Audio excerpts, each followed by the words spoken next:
A moment of betrayal unfolded when my wife, in a moment of carelessness, FaceTimed me. Unbeknownst to her, she was in the company of my brother. It wasn't until I uttered a simple "hi" that the gravity of the situation dawned on her. The creator of her essence vanished, and for 2 decades, I grasped her hand. The phone rang at 2:47 a.m., slicing through the stillness with the harshness of a worn blade. I found myself lying awake, fixated on the water stain on our bedroom ceiling, which bore an uncanny resemblance to a middle finger. It felt fitting, given the way life had been unfolding for me recently. Veronica lay next to me, enveloped in the deep, contented slumber of one whose conscience never stirred in the darkness of night. Fortunate for her. "Father?" Emily's voice trembled through the receiver, sending a chill coursing through my chest. "Father, we find ourselves in a predicament. An accident has occurred. Mom has brought home a stranger from the bar, and now chaos reigns as police swarm the scene, leaving a trail of disorder in their wake. Where might you be?" I was in the midst of tugging on my jeans, my heart pounding against my ribs as if it yearned for freedom. The path along Route 9, in proximity to the ancient quarry. "Dad, please hurry. They're taking Mom away in an ambulance." The journey stretched on for 12 minutes, yet it felt as though an eternity had passed. My hands clutched the steering wheel with such intensity that I feared it might fracture beneath my grasp. Veronica found herself burning the midnight oil once more. The 3rd time this week alone that it seems I find myself toiling away at Murphy's bar into the late hours. A true expert in their field. The scene resembled a tableau from a disaster film. Crimson and azure lights splashed across the pavement in vibrant hues. An ambulance stood with its rear doors ajar, paramedics diligently attending to a stretcher. A black sedan lay ensnared around a telephone pole, twisted like a metal pretzel, steam billowing from its mangled hood. That I first caught sight of Emily, nestled in the back of a patrol car, a blanket draped around her shoulders. Her face glowed with a pallor reminiscent of moonlight, a small cut on her forehead neatly bandaged. When she caught sight of me, her gaze lifted, and the relief reflected in her eyes was almost enough to shatter my composure. "Why, dear sir, it appears that you are unable to—" A youthful officer attempted to obstruct my way. "That is my daughter and my wife." I brushed by him, indifferent to the rules that bound us. Detective Linda Grady materialized at my side. We had traversed the halls of high school together, back when she was merely Linda Morrison, and I believed I had life all mapped out. Now she donned a badge, her features hardened by the weight of witnessing humanity's darkest moments. "Jonathan." She grazed my arm with her fingers. "Your wife is alive, but the situation is grave. Head trauma, accompanied by the possibility of internal injuries. They are transporting her to St. Mary's." What transpired? I gazed upon the remnants, attempting to unravel the intricate mechanics of calamity.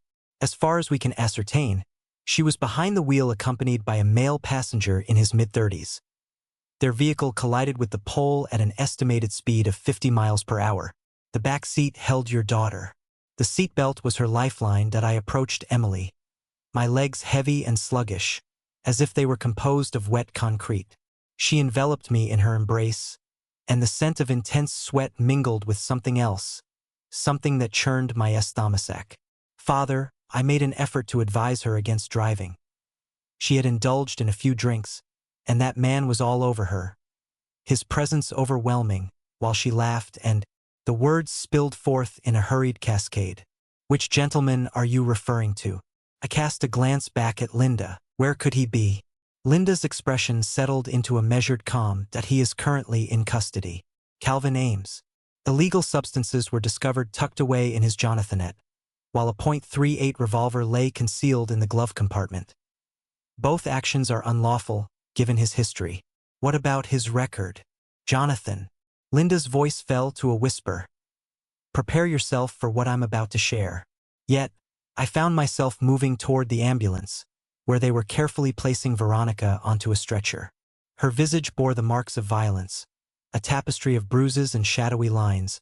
While her once luxurious blonde locks lay tangled and drenched, she appeared diminutive, delicate, a stark contrast to the acerbic woman who had been expertly diminishing me for the last 5 years. Will she pull through? I inquired of the paramedic. We are exerting every effort possible. Are you the spouse? Indeed, I am the husband. The words lingered on the tongue like remnants of burnt dreams as the ambulance drove off, its sirens piercing the air. I caught sight of Linda, her gaze fixed on me with that unmistakable look of authority. The one who claimed to possess knowledge I lacked, and warned that I would not take it well. Linda, could you tell me who Calvin Ames is? She retrieved a petite notebook, turning the pages with a delicate flick of her fingers. Calvin Thomas Ames, 37 years old, has a history marked by 3 arrests for assault, 2 for possession with intent to distribute, and 1 for armed robbery. He served 18 months in Thomaston and was released last year. She raised her gaze to meet mine. Jonathan, your wife has been rescuing him. In terms of finances, receipts were discovered nestled within her purse. The world leaned askew. I clutched the hood of the patrol car, seeking stability in the moment. That cannot be done. Veronica is unfamiliar with any criminals. She is a lawyer, for heaven's sake. Indeed, it seems she is quite familiar with this particular subject. The bartender at Murphy's reveals that they have gathered there twice a week for several months now. The familiar table in the back corner remains unchanged. Emily wept softly, her tears a silent testament to her sorrow, as she averted her gaze to conceal her pain. I yearned to offer her solace, yet my own reality was disintegrating more swiftly than I could comprehend. Dad, she whispered. There's something more, something I should have shared with you long ago, Saint. The air in the hospital clung to Mary, heavy with the scent of industrial disinfectant and the weight of shattered aspirations. The fluorescent lights hummed above, reminiscent of irate wasps, enveloping the surroundings in a nauseating green hue. Veronica had been in surgery for 3 long hours. Emily and I lingered in the waiting room, enveloped by the soft, rhythmic sounds of vending machines that buzzed and whirred like mechanical predators. Speak, I urged at last. Whatever it may be, please share it with me. Emily entwined her fingers in her lap. At 20, she resembled a little girl once more, adrift and filled with fear. Mom has been involved with men for years, Dad, not only Calvin but many others, a multitude of them. The words struck me with the force of tangible blows. For how long have you been aware? It has been a part of my life since I was 16, perhaps even before that. Upon returning from school, I would often discover them in the living room, or catch glimpses of messages on her phone when she carelessly left it unattended. She often insisted they were merely clients, yet clients typically do not behave in such a manner. She halted, her cheeks blooming with a deep crimson hue. What is it that you don't usually do? They typically refrain from being overly familiar with her. I typically don't linger for dinner when you're burning the midnight oil. It is uncommon for them to leave their underwear in the guest bathroom. A chill, unyielding weight began to nestle in my chest, reminiscent of a tumor forged from ice. Why was I not informed? I assumed you were already aware. I assumed you were merely feigning ignorance. Perhaps that was the essence of what married individuals engaged in. Fresh tears began to stream down her cheeks.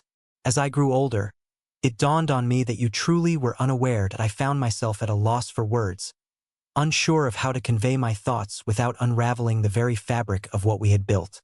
A physician clad in green scrubs drew near, his expression a mask of professional neutrality. Mr. Hale, your wife is currently stable. The surgery was successful, yet she remains in a medically induced coma. It is essential to keep a close watch on the swelling of the brain. When will she awaken? It is difficult to determine. It might take days, or perhaps even weeks. Brain injuries possess an inherent unpredictability. Once he departed, I remained seated, my gaze fixed upon the industrial carpet, grappling with the whirlwind of thoughts swirling in my mind. That my wife, with whom I shared 22 years, was unfaithful on multiple occasions. For years, my daughter had borne this heavy burden. Now, Veronica lay unconscious 3 floors above us, her secret preserved within her injured mind. Surely, there must be more to uncover, isn't there? I inquired of Emily. She nodded with a heavy heart. Uncle Thomas is aware. Concerning the men, that is, last Christmas, I caught a glimpse of him conversing with Mom about it. In the heart of the kitchen, he leaned closer, his voice steady as he urged her to exercise more caution, that you were beginning to harbor doubts. Thomas, my younger brother, the golden boy, the successful lawyer who had always cast a shadow over my own shortcomings, knew of my wife's betrayal and chose silence. What precisely were his words? There was a sense of curiosity as you inquired about the details of Mom's schedule. She chuckled and remarked that you were far too trusting to see the truth. Then Thomas remarked, as Emily's voice fell to a whisper. He suggested that perhaps the moment had come to reveal the entire truth to you. What is the essence of truth? I'm uncertain. Upon my arrival, their conversation came to an abrupt halt. I retrieved my phone and perused Veronica's contact list in the aftermath of the accident. She had forgotten her purse in the car, and the officers entrusted it to me, along with her other belongings. Her phone bore a crack, yet it remained operational, and she had never taken the time to secure it with a password. Relying on Veronica, exuding an unwavering assurance that no one would ever think to breach her privacy. The messages unfolded a narrative I longed to remain oblivious to. Calvin was not alone in this regard. There stood Marcus, the contractor who had transformed our kitchen just last year. There stood David, her paralegal, a figure identified merely as Wednesday Guy sent a cascade of messages that churned my insides. Yet it was the images that truly shattered me. Veronica occupied roles I hadn't witnessed her in for ages, alongside men I had yet to encounter in unfamiliar settings. Years of meticulous documentation of her clandestine existence carelessly left on a phone, abandoned in plain sight throughout the house each day. Father, Emily was observing my expression. What could it be? I presented the phone to her. She gazed at it for perhaps 10 seconds before gently pushing it aside. I'm sorry, she whispered, that I deeply regret that you had to learn about it in this manner. How many individuals were aware? I'm uncertain. Perhaps a few of her friends. Clearly, Uncle Thomas, the bartender at Murphy's, appeared to have a good rapport with Calvin. Memories of dinner parties and family gatherings flooded my mind, each moment tinged with the sensation of being an outsider, as if everyone around me was in on a secret joke that I could never quite grasp. It appears they indeed were. I was the punchline. The vibration of my phone broke the silence. A message from Thomas. I heard about the accident. Is Veronica all right? Is there anything you require? The message held my gaze for what felt like an eternity. My brother feigned concern, acting as if he were unaware of the true nature of the accident and the reasons behind its occurrence. I replied, "She's alive. We must have a conversation." His reply arrived without delay. "Certainly. Whatever you require. Anything I require." What I truly required was to have never tied the knot with Veronica Kowalski 2 decades past. I should have heeded the signs, rather than dedicating myself to 60-hour weeks to fund her law school, her wardrobe, her car, and her way of life. What I required was a temporal device and a baseball bat. What I faced was a wife unfaithful and now in a coma, a daughter who had shielded me from the harsh reality for years, and a brother who had been safeguarding my wife from the repercussions. "Emily," I called out, "please spend a few days with your friend Jessica." "Father, please know that I wish to remain by your side. This situation is poised to spiral into chaos, and I wish to spare you from being ensnared in its turmoil." She resolutely shook her head. "For 4 years, I have found myself entrenched in the heart of it all. I will not forsake you at this moment." As I gazed upon her, it struck me that, in the passage of time, my little girl had transformed into the most formidable member of our family. As I toiled away, and Veronica engaged in her deceit, Emily steadfastly held everything together, driven by an indomitable will. "Very well," I replied. "However, when the situation deteriorates, as it inevitably will, let me know if you wish to withdraw. It can't possibly deteriorate beyond its current state," she remarked. She had misjudged that aspect. The situation was on the brink of spiraling into something far more dire. As dawn broke, I made the decision to call in sick to work for the first time in 3 years. My superior, Jerry, refrained from posing inquiries. In a small town, whispers spread like wildfire, and the news of the accident had reached every ear before the sun had set. Little did they realize, the tale was far from complete. Yet it would come to pass in due time. In the quiet of my kitchen, I found myself enveloped by Veronica's possessions, grappling with the intricate web of her deceit. Her laptop stood guard, secured by a password, yet she had inscribed the key to its secrets on a sticky note tucked away in her desk drawer. Emily, 2003, the year our beloved daughter entered the world. Even her protective measures were woven from threads of sentimentality. The laptop revealed all I sought to understand, along with an abundance I would have preferred to remain unaware of. Exchanges of emails with her friends, recounting tales of escapades, calendar notes filled with appointments that bore no semblance to work, and bank statements revealing a series of cash withdrawals that had gone unnoticed, all because I had placed my faith in her ability to handle our financial matters. Over the course of the last 6 months, a total of $15,000 has been withdrawn in modest increments from our joint account.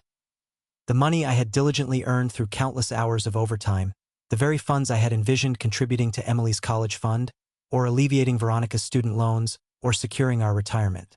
Rather, it had been financing her escapades, accommodations, lavish meals, and presents for men who were not her spouse. The phone chimed, revealing Thomas's name on the caller ID.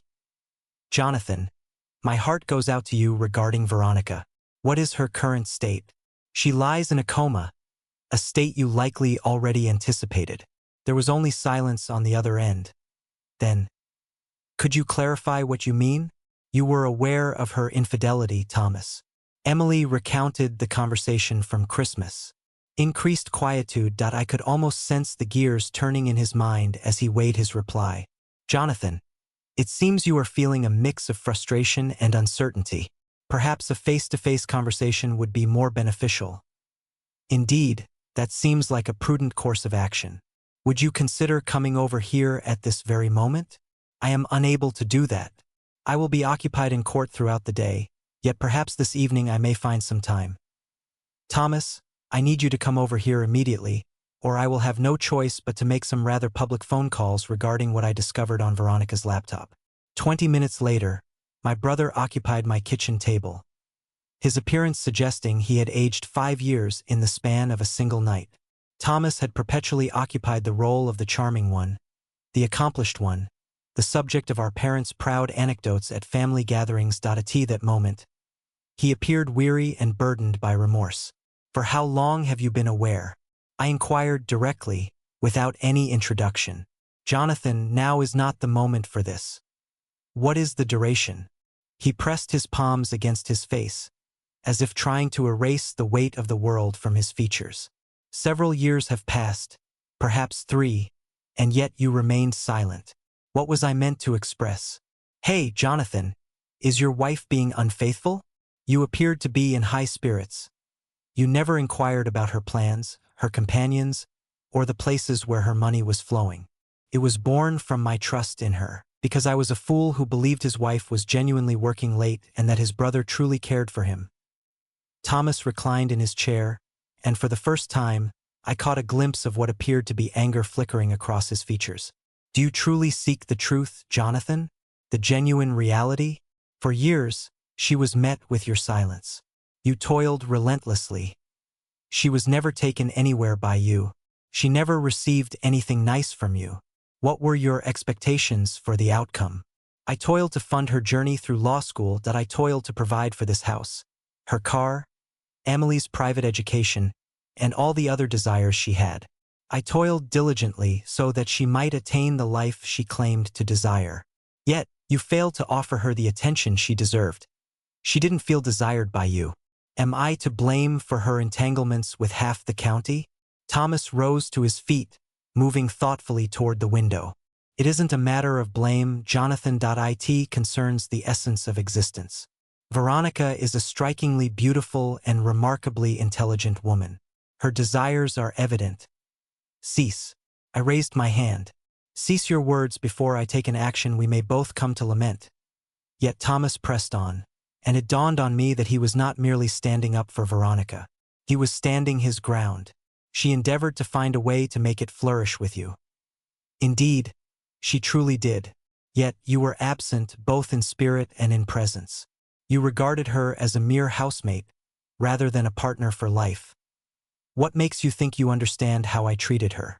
She confided in me about it. She felt a profound sense of loneliness and frustration, yearning for someone who would truly listen to her. A certain quality in his voice sent a shiver racing down my spine. "Thomas, I hope you didn't do that." He avoided my gaze. "It was never meant to unfold this way."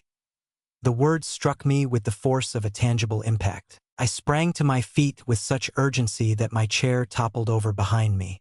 "You shared a bed with my wife. It occurred once, perhaps twice. It held no significance. When will it be? Is it significant? When, Thomas?" He remained silent for an extended pause. "Next comes the night of your wedding." Silence enveloped the world entirely. The rhythmic thump of my heartbeat echoed in my ears that I could sense my hands beginning to tremble. "Ah, the night of my wedding? You succumbed to the embrace of intoxication in the hotel room." She wept softly. She expressed a profound sense of abandonment on what was meant to be the most significant day of her life. I was merely attempting to offer her some solace. And so it came to pass. What about the second time? The celebration of Emily's inaugural year. As you stood outside by the grill, the aroma of sizzling meat filling the air, Veronica lingered in the kitchen, her voice carrying a weight of solitude. She spoke of her loneliness, of the distance that had grown between you, lamenting how your hands no longer reached for hers. I struck him. My fist struck his jaw before I fully comprehended that I was in motion. He staggered back, toppling a chair, a crimson line appearing on his split lip. "Leave," I murmured softly. "Jonathan, allow me to elucidate." "Leave at once." He departed in silence, leaving me solitary in my kitchen, enveloped by the debris of my existence. My wife engaged in a pattern of infidelity. On the night of my wedding, my brother turned against me. Amidst it all, there lay something deeper. An unsettling sensation crept through me, akin to a splinter burrowing deeper beneath my skin. I took hold of Veronica's phone and perused her contacts once more, searching for any patterns that might have eluded me. While many of the names held no significance for me, a select few caused me to stop and reflect. Dr. Martinez, the pediatrician who cared for Emily during her childhood. What could have prompted Veronica to engage in text conversations with him? The messages dated back 2 years, yet they were unusual. Discussions in the clinical realm regarding compatibility and the significance of genetic markers. It's not the sort of interaction one would anticipate between a lawyer and a doctor. Except, I seized my laptop and delved into the world of paternity tests. The discovery left my hands trembling to the point where I struggled to find the keys on the keyboard. Dr. Martinez focused on the realm of genetic testing, and as stated on his website, he provided discrete paternity testing services. The chamber began to whirl as I plopped into my chair, the weight of the world pressing down, and focused on drawing in a steady breath. Emily's medical records indicated that her blood type was O-. Mine were exceptional. Veronica received B+ grades. I had never considered it previously, nor had I found a reason to do so, but now, at this moment, the truth was imperative to uncover. Everything that I sped toward Dr. Martinez's office, my hands clutching the steering wheel with such intensity that my knuckles turned pale. The receptionist attempted to convey that he was occupied with a patient, yet something in my expression must have persuaded her to bend the rules. Dr. Martinez was a diminutive, anxious figure in his 50s, perpetually fiddling with his glasses and avoiding direct eye contact. He understood the reason for my presence even before I uttered a single word. "Mr. Hale, I find myself curious about when you might pay me a visit. 2 years ago, you conducted a paternity test on my daughter. It was not a question, and he made no pretense that it was. He retrieved a file from the depths of his desk drawer. He had anticipated this dialogue. The test was requested by your wife. She expressed a need for information due to medical reasons and concerns regarding family history. What about it?" He extended a sheet of paper toward me. The jargon was thick, yet the conclusion emerged with clarity. The likelihood of paternity stands at a definitive 0%. I gazed at the page until the letters melded into a hazy amalgamation. Emily does not belong to me as a daughter. Regrettably, from a biological standpoint, the answer is no. Who stands as the father figure? The examination merely juxtaposed her genetic material with yours. In order to establish paternity with another individual, it would be necessary to obtain their sample. Yet, I was already aware. The timeline unfolds, revealing Thomas's guilt, the unique bond he shared with Emily, and the persistent remarks from our parents about her striking resemblance to the Hale lineage. Not in my way, but in Thomas's. I navigated the road home in a fog, the DNA results searing into the fabric of my Jonathanette pocket.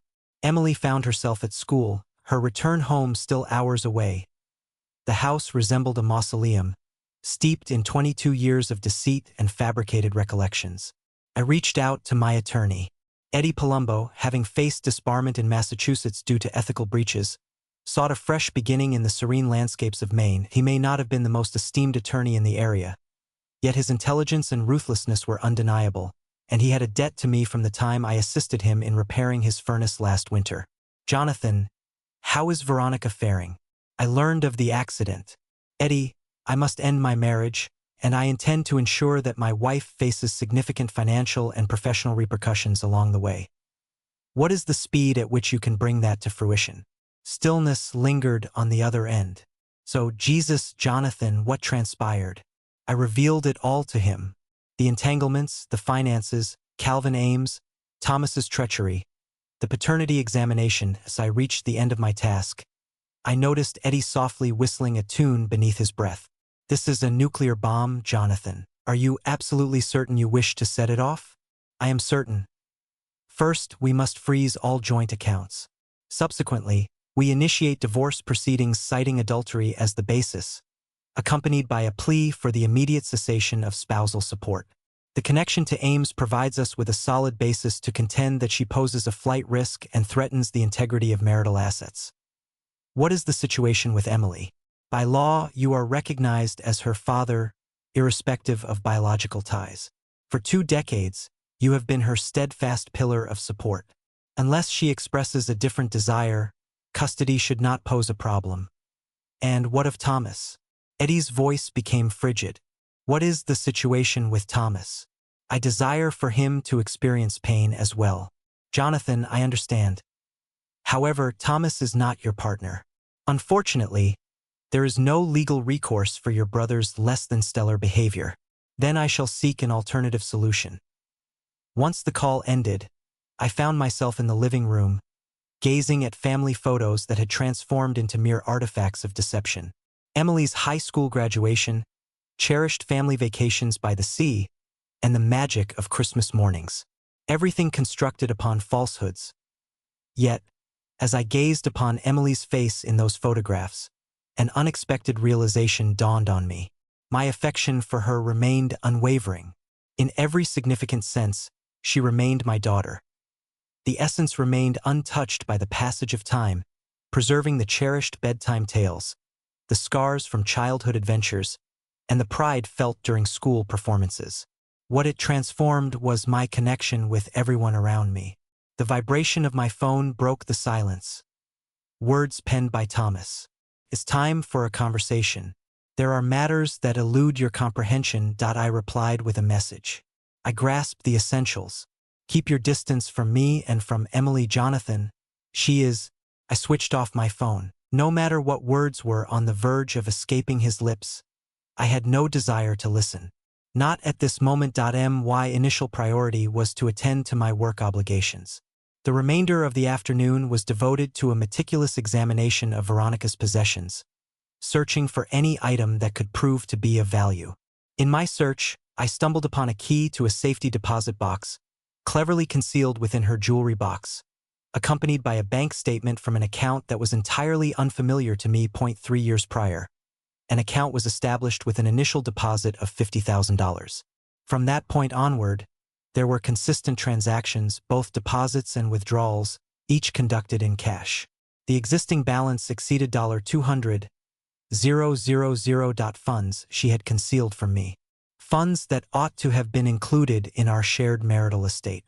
Additionally, I discovered something else. A life insurance policy taken out on my behalf, one that I had never consented to. An exceedingly costly policy, naming Veronica as the exclusive beneficiary.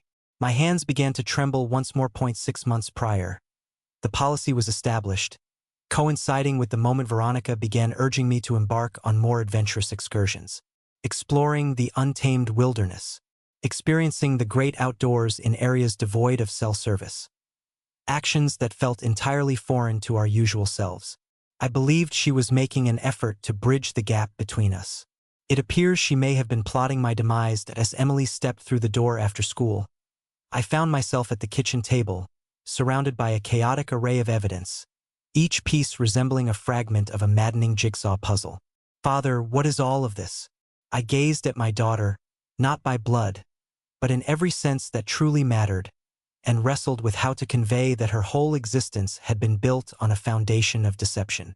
Take a seat, my dear. It is imperative that we engage in a conversation. Emily received the news with a surprising grace that I hadn't anticipated.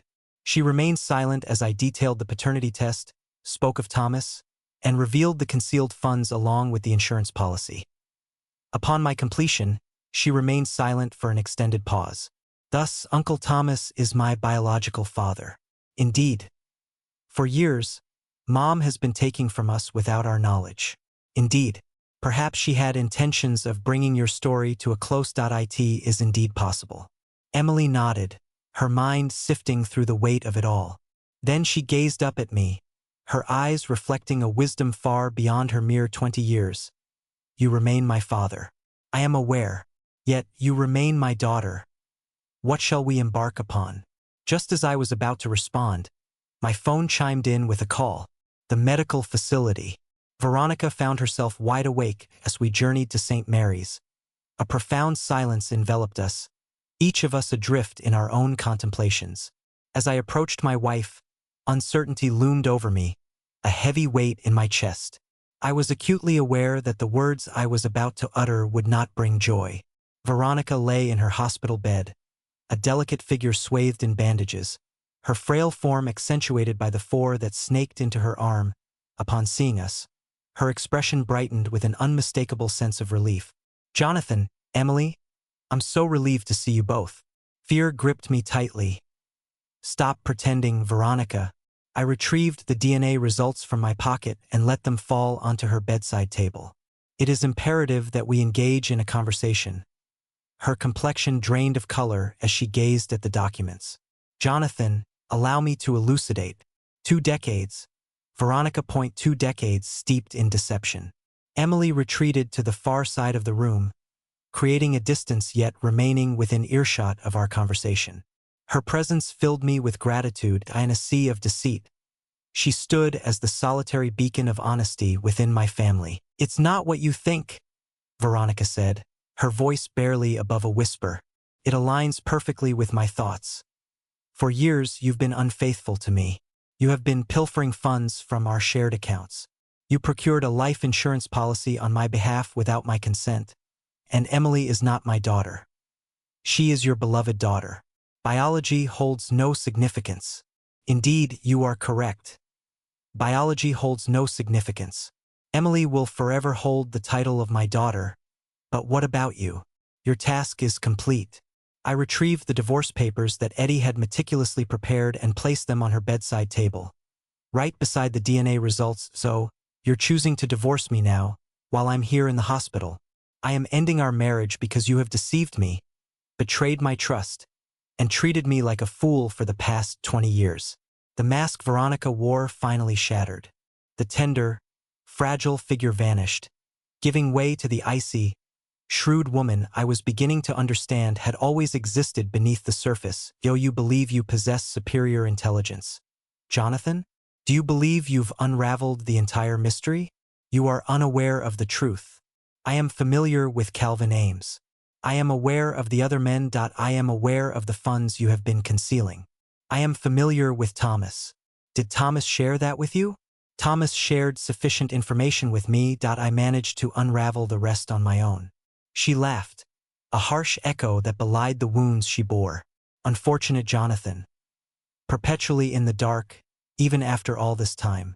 Illuminate my understanding. Do you seek the truth? The genuine truth? Thomas and I have shared our journey long before our paths crossed with yours. You were merely a convenient facade, nothing more. The words struck me with the force of tangible blows, yet I maintained a facade of calmness. Continue the conversation. At the time our romance began, Thomas was already bound in matrimony. His wife carried their child, and he found himself unable to bear the weight of a scandal. When you extended the invitation, he urged me to accept. Maintain your intrigue, divert your attention as he navigated his circumstances. What comes next? Then his wife suffered a miscarriage, and she departed from him, leading us to believe that we could finally be together. Yet, by that point, you had already made your proposal, and Thomas's law practice was merely beginning to take shape. It felt simpler to proceed as planned. You entered into this union as a kindness to my brother. I entered into this union at Thomas's behest. The intention was to part ways after a year or two, yet fate intervened when I became pregnant with Emily. Thomas believed it would present a more favorable image if she grew up in a stable environment. With a father who was committed to staying put, I cast my gaze toward Emily, who stood motionless by the window. Her expression was a blend of disbelief and anguish. It turns out that Thomas is indeed Emily's father, and both of you have been concealing this truth for 2 decades. Throughout this entire journey, Thomas has been her steadfast supporter. What are your thoughts on the source of the funds for her private education? The fund for her college education. Your earnings are decent, Jonathan, but they're not extraordinary. The fragments were aligning at last, forming an image so grotesque that I could scarcely bear to gaze upon it. What about the other man? The concept proposed by Thomas. He remarked that if I were to find myself tethered to you in marriage, I might as well seek enjoyment, provided I remained discreet. Calvin Ames lacked subtlety. Calvin was an error in judgment. What was meant to be a straightforward exchange took an unexpected turn. I assisted him with a few legal issues. He assisted me with certain personal matters, yet his greed took over. He began to demand money, threatening to reveal everything if I failed to comply. Thus, you found yourself succumbing to his demands for blackmail. I was navigating a delicate situation until he indulged in too much drink and chose to whisk me away for a joyride in celebration of his recent payday. I gazed at the woman who had been my wife for more than 20 years and came to the unsettling realization that I had never truly known her. She bore an uncanny resemblance to my wife, yet she was a total stranger. "There's one more thing," she said, and an unsettling chill coursed through me at the sound of her voice. "The life insurance policy you discovered? That concept didn't originate with me either. Is it Thomas's?" Thomas has grown increasingly restless. 2 decades is an extensive period to anticipate the beginning of your true existence. He imagined that if something were to befall you, perhaps an accident that appeared to be natural, we could at last be together, free from all the entanglements. Emily emitted a faint gasp from across the room, as if the air had been knocked from her lungs. You had intentions of bringing my story to a close. We were preparing for unforeseen circumstances. Thomas remarked that mishaps frequently befall men of your age engaged in perilous occupations who neglect their well-being. I rose to my feet, my hands trembling with fury. You both are utterly mad. We were grounded, and the 3 of us would have found joy in that simplicity. Emily would have known her true father. I could have been with the man I truly love, and you would have found your peace. Father, Emily's voice trembled, small and filled with fear. Are we ready to leave now? I gazed at my daughter, and despite what any DNA test might reveal, I could see that she had absorbed more than enough. We both possessed. Our time here has come to an end, Veronica. Please refrain from reaching out to us. Do not attempt to return home upon your release. In the eyes of Emily and myself, you have already met your end. As we approached the door, Veronica's voice echoed behind us. Jonathan, the evidence simply isn't there to support your claims.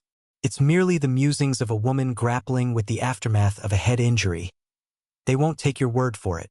I glanced back at her, and for the very first moment in this entire ordeal, a smile broke across my face. In truth, Veronica, I have been documenting this entire exchange. I raised my phone, the voice recorder app glowing on the screen, a silent witness to our conversation since we entered the room. The expression on her face made every ounce of suffering I endured feel utterly justified. The recording transformed everything. Eddie presented it to the district attorney, who promptly initiated an investigation into Veronica's concealed assets and her connection with Calvin Ames. The insurance company identified the policy as possibly fraudulent, prompting the State Bar Association to initiate an ethics inquiry that could very well spell the end of Veronica's legal career. However, my journey was far from over. For days, Thomas had been reaching out, both through calls and texts, in an effort to set up a meeting. I had turned a blind eye to him until this moment, but now it was time to bring this to a close. I scheduled a rendezvous with him at Murphy's Bar, the very spot where Veronica had been entertaining her paramours that it felt fitting. He was already present when I made my entrance, ensconced in a secluded booth at the back, appearing as though he hadn't rested in days. Once the epitome of charm and good looks, he now bore the weight of weariness and despair. Jonathan, what a relief. This situation warrants a discussion. What is the current state of affairs? I settled into my seat, facing him directly. Is that what you refer to as 2 decades of treachery? It's not as you perceive it. Veronica embellished the situation, amplifying its severity beyond reality. So, you didn't share my wedding night with my wife? He averted his gaze. That was an error.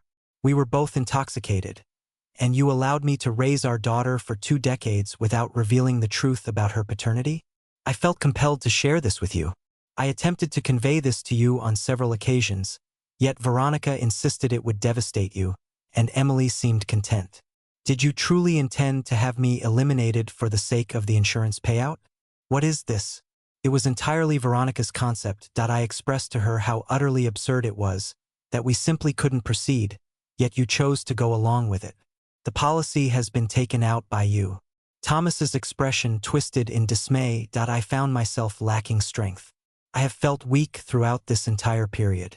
Veronica has always had a way of compelling me to act against my better judgment. Is this really Veronica's doing?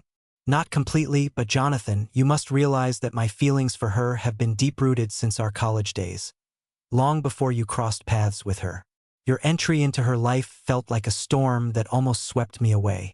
So, you chose to bring my story to a close instead? It was never my intention to cause you pain. All I desired was to be by her side. And Emily, oh Jonathan, Emily is my daughter, and I have spent the last 20 years longing to be the father she deserves. A sudden fracture occurred within me. I leaned in closer, my voice softening to a mere whisper. Allow me to clarify a point for you, Thomas. Emily is my beloved daughter. I nurtured her. I adored her. I stood witness to each scraped knee, every haunting nightmare, all the school plays, and every heartbreak that unfolded. And you? You were merely the man who vanished after her arrival into this world. Jonathan, I have not yet completed my task. Are you curious about what unfolds next? You are on the brink of losing it all. Your legal practice, your standing, your liberty if I can orchestrate it, and Emily. She has no desire to cross paths with you again. You will not succeed in preventing me from being with my daughter. Observe me closely. I rose to depart, yet Thomas seized my arm. Jonathan, if you would be so kind. We are siblings bound by blood. We can find a solution to this. I cast my gaze upon his hand resting on my arm, then shifted my attention to his face. We have ceased to be brothers. I exited Murphy's Bar and made my way directly to Thomas's office. His secretary attempted to intervene, yet I swept by her and entered his private office, where he was engaged in a meeting with a client. Gentlemen, I must apologize for the interruption, but it is imperative that you are made aware that Thomas has been the subject of an investigation by the district attorney's office concerning allegations of insurance fraud and conspiracy to commit homicide. The client, a sharply dressed businessman I had seen around town, turned ashen. Thomas, is this really the case? Thomas had entered his office behind me. Jonathan, this is not something you can pursue.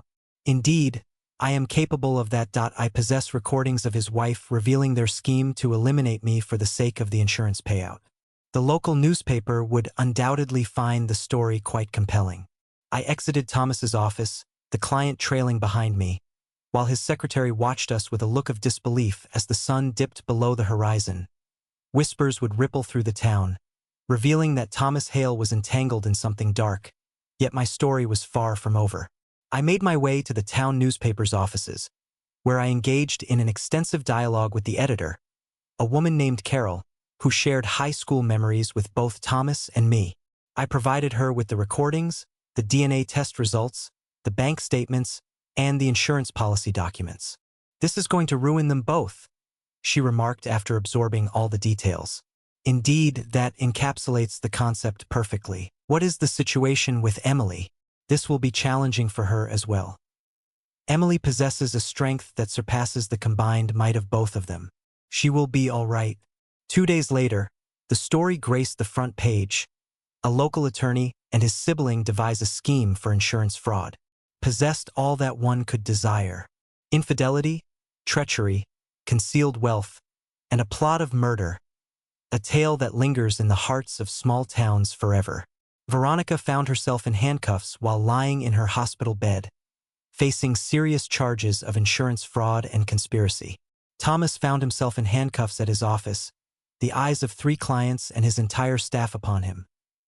Calvin Ames, who found himself behind bars, faced charges as an accessory. Yet, the true fulfillment arrived with the call from Eddie. "Jonathan, you won't believe what I've just discovered. The concealed bank account? It appears that Veronica has been siphoning funds from her law firm's client trust fund for years. The partners have come to a realization, and they are now pursuing legal action. She faces the prospect of significant time behind bars. To what extent is the seriousness of the matter? Could it be a sentence of 10 to 15 years if she faces conviction on all charges?" I set the phone down and surveyed my surroundings within the confines of my home. My house now stands as a testament to the changes that have unfolded, a result of Veronica being compelled to relinquish her stake in the wake of our divorce settlement. Emily busied herself in the kitchen, preparing dinner while softly humming a tune to herself. She had decided to take a semester off from college to assist me in navigating through everything, yet she appeared more content than I had witnessed her in years. "Father," she reached out. "The dinner is prepared and awaits your arrival at the kitchen table." It was just the 2 of us, sharing a plate of spaghetti while discussing her aspirations to return to school in the fall. She expressed her desire to pursue the study of psychology. She believed she had a knack for guiding others through their family dilemmas. I expressed my belief that she would excel in that endeavor. My experience has been extensive. Following our meal, we settled onto the front porch, gazing at the fading light of the sunset. Last, I found myself enveloped in a tranquility that had eluded me for months. "Dad, do you believe that Mom and Uncle Thomas will ever find it in their hearts to forgive us for the chaos we've caused in their lives?" For a brief moment I pondered the thought. I am indifferent, and my curiosity has waned. I feel the same way. We lingered in a serene quietude for a time, and it struck me that, in spite of it all, the deceit, the treachery, the heartache, I found myself happier than I had been in many years. I possessed my daughter, my home, and the undeniable truth. Sometimes that is sufficient. Veronica received a sentence of 12 years in prison. Thomas's law license was revoked, and he received a 5-year sentence. Calvin Ames received an additional 3 years added to his current sentence.